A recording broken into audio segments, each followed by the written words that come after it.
Mino fisian'Andriamanitra fotsiny ve sa tena manana fifandraisana amin'ilay mpahary ianao?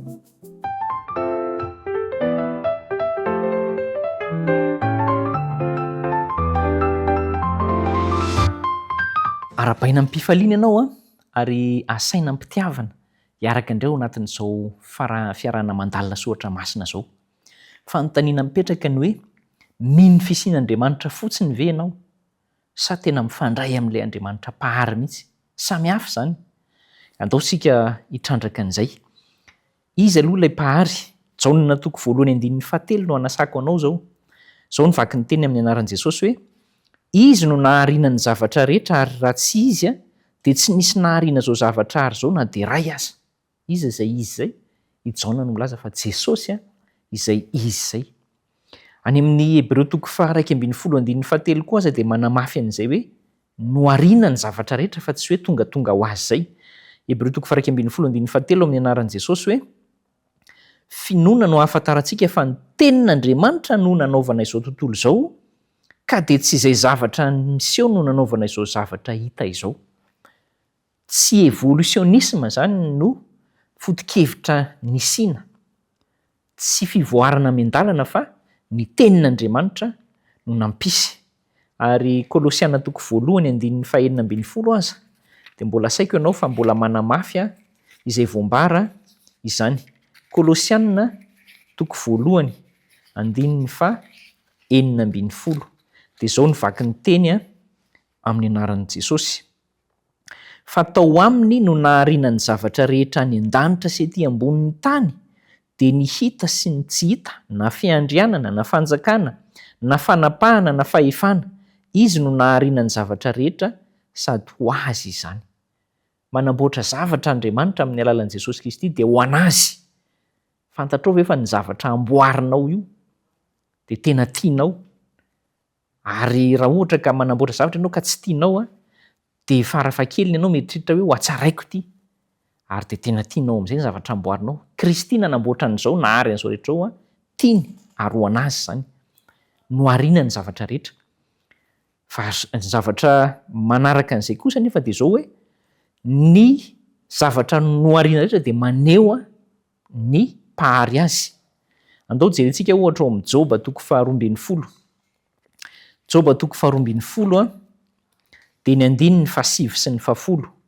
Job 2:12 7 sy ny 10. Izao no voalazan'ny tenin'Andriamanitra amin'ny anaran'i Jesosy hoe iza ny tsy mahalala raha mandinika ireny rehetra ireny fa ny nanao izany dia ny tanan'i Jehova. Ny tanan'i Jehova no nanao izany. Ary ao amin'ny 10 dia izy hoe izay mitana ny ain'ny zava-mananaina rehetra sy ny fofonain'ny olombelona rehetra. Jehova mihitsy no mitana ny ain'ny zava-mananaina rehetra sy ny fofonain'ny olombelona rehetra. Izay ilay mpahary, fa tsy ilay hoe misy fotsiny izy ary maneho ny asany mahagaga nataony. Toy izay antsika ao amin'ny Salamo 4:7 izany. Salamo 4:7 dia ny 4:20. Ahoana ny vaky ny teny? Salamo 4:7 4:20 dia vakintsika amin'ny anaran'i Jesosy izay teny izay hoe endre ny hamaroany asanao Jehova, fa endrena no nanaovanao azy rehetra, henika ny zavatra nataonao ny tany. Maneho fa endry Andriamanitra ny zavatra rehetra hitantsika ary tena miasa ho antsika Andriamanitra. Ny Isaia 5:20 koa mbola manamafy an'izany. Aleo ampitsika ihany. Isaia 5:20 dia izao indray ny vaky ny teny amin'ny anaran'i Jesosy hoe asandrato ny masonareo ka mijere, iza no nahary ireny? Izy, Andriamanitra io izany, no namoaka ny antokony araka ny isany sy miantso azy rehetra amin'ny anarany avy. Noho ny haben'ny fahatanjahany sy ny herin'ny tsy toa, ka tsy misy diso ireny na dia iray akory aza. Izany ny asehon'ny zavaboary, ny herin'Andriamanitra, ny tanjany, ny fahendreny, ny fahalalany dia hitantsika amin'ny zavaboary izany. Verenantsika kely fa misy fahefana ny famoronan'Andriamanitra ao amin'ny Salamo 7:30 no hijerentsika azy. Salamo 7:30 dia izao ny voalaza.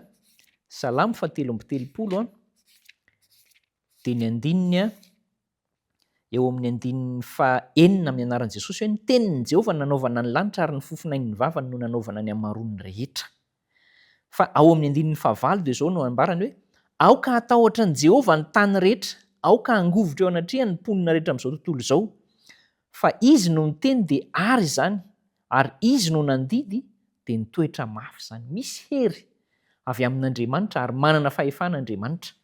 Ka eto am-pamaranana ary dia sitraka indrindra raha raisintsika ny Hebreo 2:10 hoe mino ny fisian'Andriamanitra ve ianao sa mifandray aminy mihitsy. Izao no voalazan'ny andininy faha-enina hoe raha tsy amin'ny finoana dia tsy misy azo atao ahazoana sitraka aminy, fa izay manatona an'Andriamanitra dia tsy maintsy mino fa misy izy sady mpamaly soa izay mazoto mitady azy. Andao isika azoto hitady an'Andriamanitra.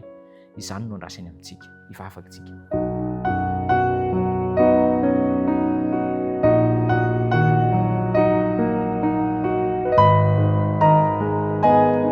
Tompo, mamindrafo aminay ary ampio mihitsy izay mba hazoto hitady anao, fa tsy hijanona fotsiny fa mino anao.